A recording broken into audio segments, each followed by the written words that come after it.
In Chapter 3, we'll be looking at sensation and perception.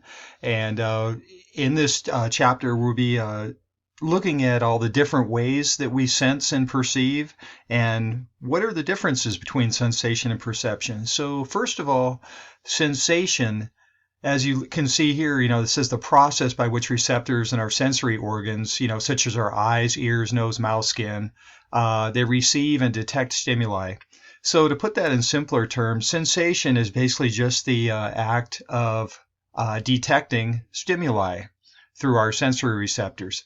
Now, perception, that is the process that the information that we receive from our sensory receptors, that is the process that the information is organized and interpreted and transformed into something meaningful. Now, processing sensory information, there's two different ways that it occurs. One is called bottom up, and the other is called top down. So, bottom up processing, that's taking information from our sensory receptors from our environment, and then our brain actually processes it. So that's why they refer to it as bottom up. It's starting at our sensory receptors and working our way up to our brain, and then our brain processes it. Now, on the other hand, top-down processing, that begins in our brain. That's when we draw upon, our past experiences and knowledge, and that we use those that foundation of past experiences and knowledge to interpret the incoming sensory information. That's why it's called top down. It begins at the top of our body, basically our brain, and then we interpret the information that's coming upward through our sensory neurons. Okay, and finally, the term right here, transduction, that is just the actual neurochemical processes that are transforming incoming stimuli, sensory stimuli, into the signals that are processed through our neural pathways or our neurons. Okay, so how's transduction, how that relates? So remember, we get sensory input from our environment. That can be anything from sound, um, light, or auditory signals, what we hear. It can be what we feel. It can be, temperature, pressure, pain, tickling, things like that. That's all sensation. Okay. Now, right here on this slide here, there's just some things you can look at on your own. If you feel like pausing the video and just taking a look at these, feel free. But the important thing right here is the term absolute threshold, and all that means is the weakest stimuli that we can detect, like 50% of the time. And so they give you some examples of that, and feel free to pause the video and look at that on your own. All right. And so here's something else. Now, what I did is I put in boldface right there. If you look down onto your right, I kind of highlighted the term sensory adaptation. And basically, all that means is the more that we are, the more that we experience a certain stimuli, we kind of get used to it, and that's called adaptation. And so the reason why that happens is because we get used to it, and then that way we kind of adapt to that level. And then if anything changes in the environment, we're able to become immediately aware of it. Okay, so the first sense we're going to take a look at is vision. And an important thing to know about vision here is really we're not really so much seeing absolute things so much as our eyes are actually receiving light from those objects, that bounce off the objects, and our eyes actually sense. So what we're doing is our eyes actually receive light signals that exist within what's called the electromagnetic spectrum. And so, down below there, if you see right there on the left-hand side, you'll see a column of things called like gamma waves, X-rays, ultraviolet. Those are all different types of light rays that exist, or light waves actually. And those go at different speeds. They actually wave at different speeds, and that's what makes them different. Now, the thing is we're only able to perceive, humans are only able to perceive a very, very small part of that electromagnetic spectrum. And we will actually take a look at those on the following chart right here. So right there, if you look at this is the entire spectrum moving from left to right. And if you see that one little, there's gamma rays, X-rays, UV, and then right after that, there's a little bit of highlighted column right there. It's called visible light. And that's the light that is visible to all humans. So as you can see, we're only able to perceive a very small part of that electromagnetic spectrum. Okay, now why do we see color?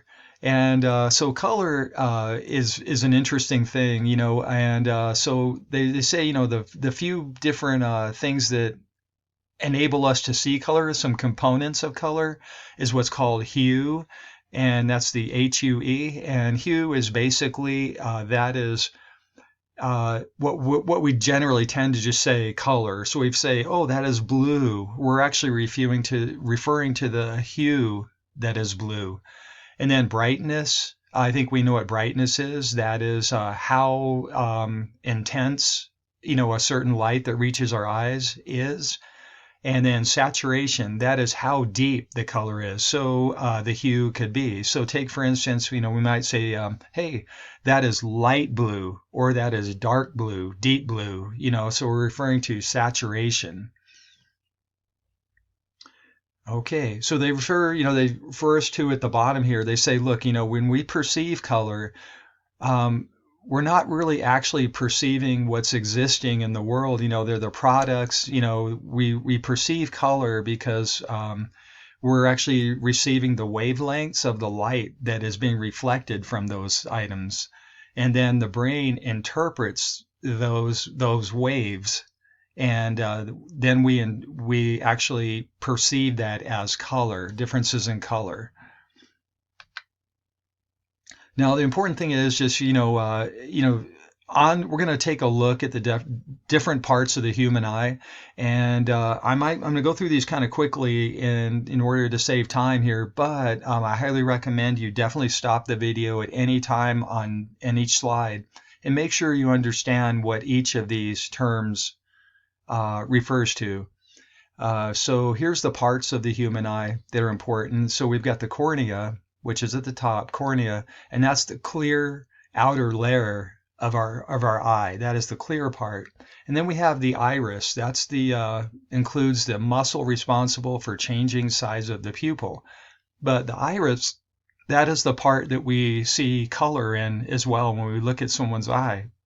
So when we say someone has blue eyes, we're referring to their iris, it being blue.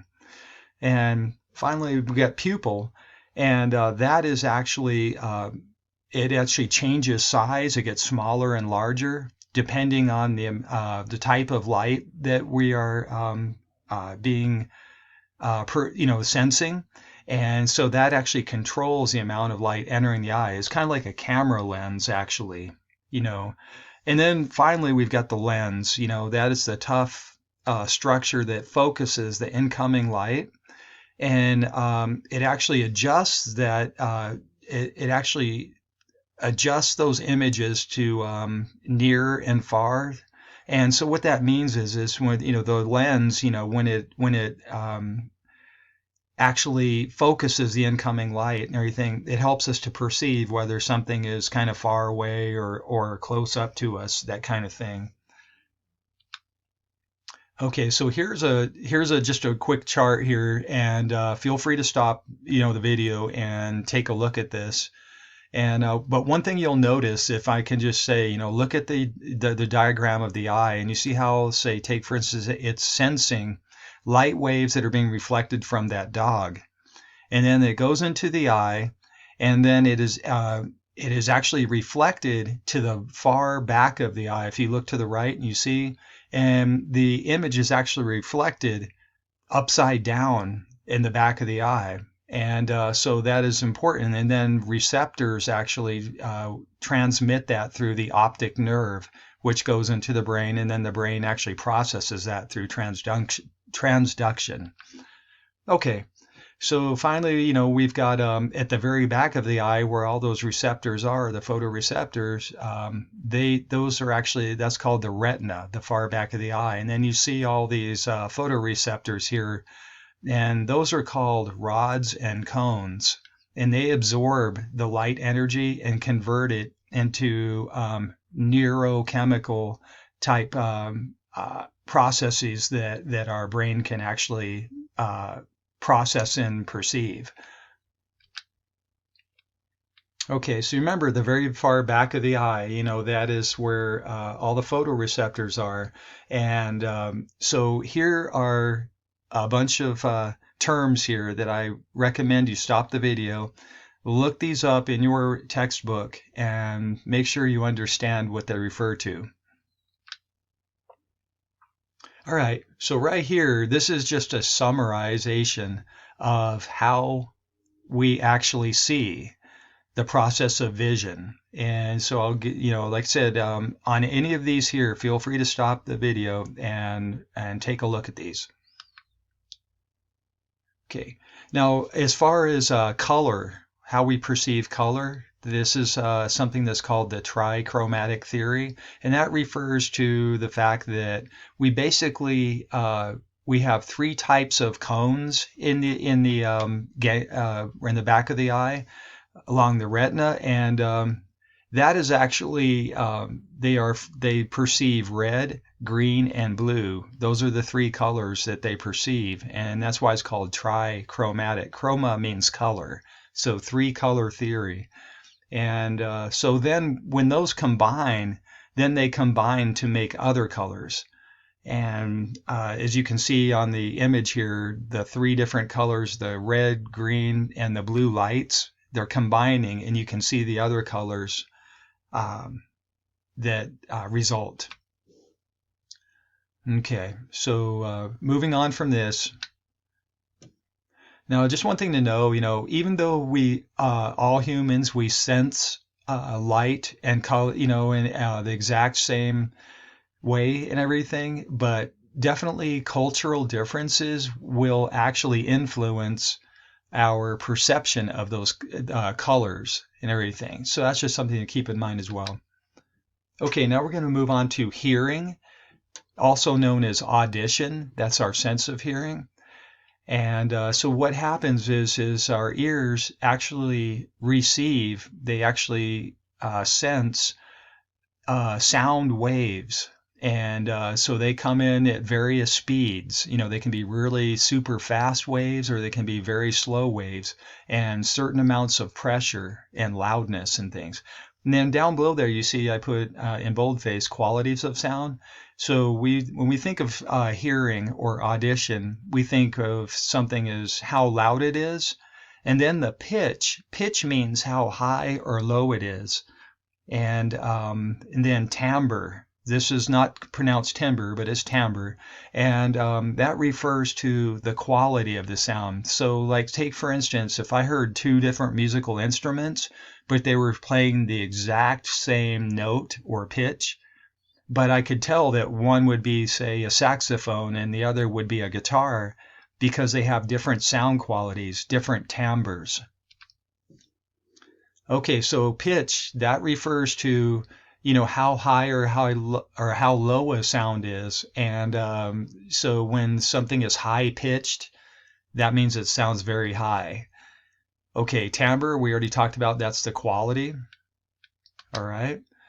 And decibels, that's the important thing here. I put that in boldface again. Decibels means how we measure the intensity of a sound, how loud it is in decibels. Okay, so here's some more terms here. Recommend stopping the video, taking a look at these, becoming very familiar with these. Here's the summarization of the hearing process.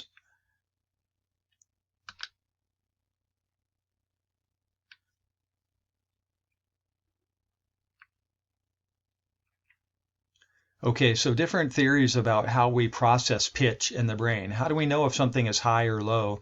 And so place theory, all that means is depending on the location of the where the neural activity occurs in the cochlea, that allows us to sense whether something is high or low. They call that place theory, and that's what's referring to the place at which the neural activity occurs when it's sensing the sound waves.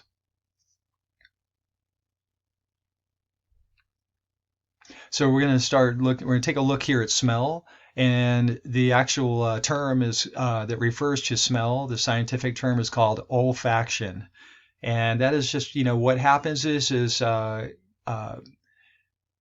chemical molecules are in the air. They reach our nose, and then they are processed. It's sent up into our olfactory bulb in our, right under the brain there, and so then those are processed in that. Now, please look down at the lower right here in the italics. I added that note there, and that will explain it a little more in detail. And this is just a diagram of how that occurs. Now we're going to talk about taste. Now the term for taste, the scientific term is called gustation, and that's the ability to detect our 5 basic tastes: sweet, salty, sour, bitter, and umami. And so basically we taste through our taste buds. There's some diagrams there. And finally, we're going to talk about touch. And touch begins with our skin. Those are all the sensory receptors in our skin. And they talk about a bunch of different, so you can see if you look at those on the right, so we can sense whether something, temperature, basically sense of touch, pressure, vibration, that kind of thing. Now we have 2 different types of pain pathways when we experience pain. When those go up through, say we sense pain and take, for instance, our foot, we stub our toe, according to this diagram. And when we immediately feel the pain, and we know exactly where we hurt ourselves, those are actually receiving signals through the fast pain pathways. And those are called A delta fibers. Now, afterward, though, after we've stubbed our toe, and later on we just notice that we've got some still kind of like it's still sore, it's still throbbing. Those are the slow pain pathways. And we kind of, it says here, that we often feel emotion with those. So we'll say, oh, that still hurts, it's still throbbing, it's kind of bumming me out, that kind of thing. Okay. Now, in this slide right here, the important thing is to understand that what's called gate control theory, and that means our perception of pain, it's increased or decreased by how the brain interprets pain. And how that occurs is that they actually say that there are like gates along our spinal cord that open and close. And if they're closed, then we don't interpret pain quite as intensely as others. So that's why they call that gate control. Now, important thing to understand, according to the psychology of pain, how we deal with pain and why some people feel pain more than others, or how pain, ebbs and flows throughout the day. They say that, definitely our psychological state has a lot with how we interpret pain. Take, for instance, they say negative feelings can amplify pain. So that can be like a sense of hopelessness, kind of depressed, that kind of thing.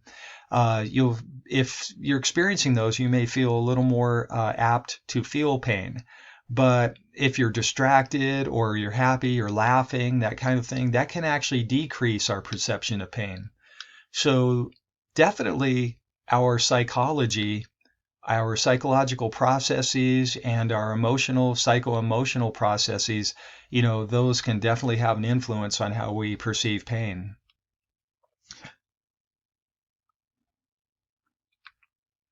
So kinesthesia, that's another type of sensation, and that is the perception of our bodily movement, and that allows us to know our body position and movement. So definitely, people who are involved in intense, athletic activities, or even something, like figure skating or karate, or just anything that requires you to have a strong mind-body connection, that actually refers to kinesthesia. Now the thing is, we talked about, look, we said, okay, so we have a process when we sense information, and then our brain processes it, that perceives it. And the thing is, though, our brain doesn't always perceive things exactly according to the way we sense them. And so that's referred to as perceptual illusion.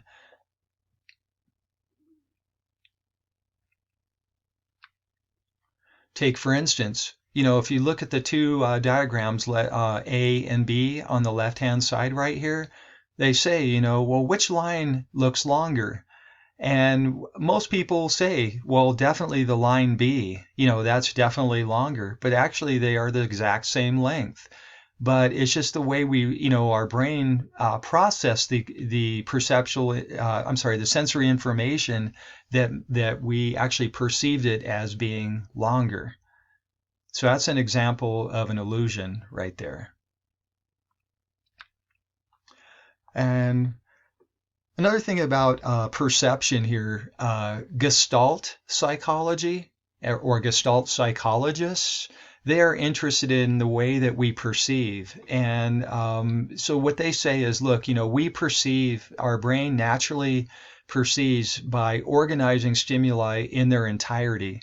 So in plain English, that means we just see, when we sense something, we see it as a unified whole, not in different components and everything.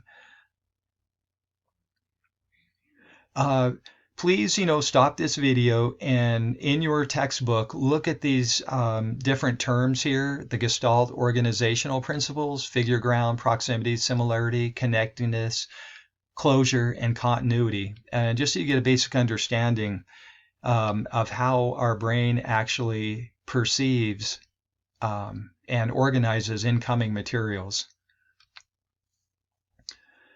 And how do we perceive depth? Well, sometimes we perceive depth, by both of our eyes working together, and that's called binocular cues. But sometimes, a single eye can actually, perceive depth and distance cues, and those are called monocular cues. All right, and perceptual constancy, that is just when we look at anything, when we see anything, we don't necessarily look at every single detail of it. We actually just look it over, we perceive it, and do a quick overview of something. And then because of our past experience and everything, our brain kind of fills everything in, so we have constancy of our perception.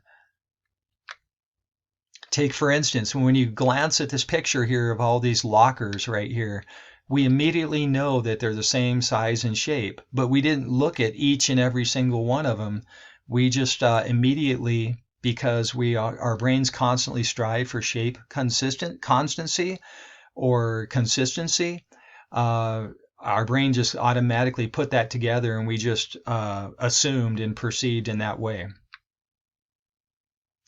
And another thing too is our perception is actually driven by our expectations.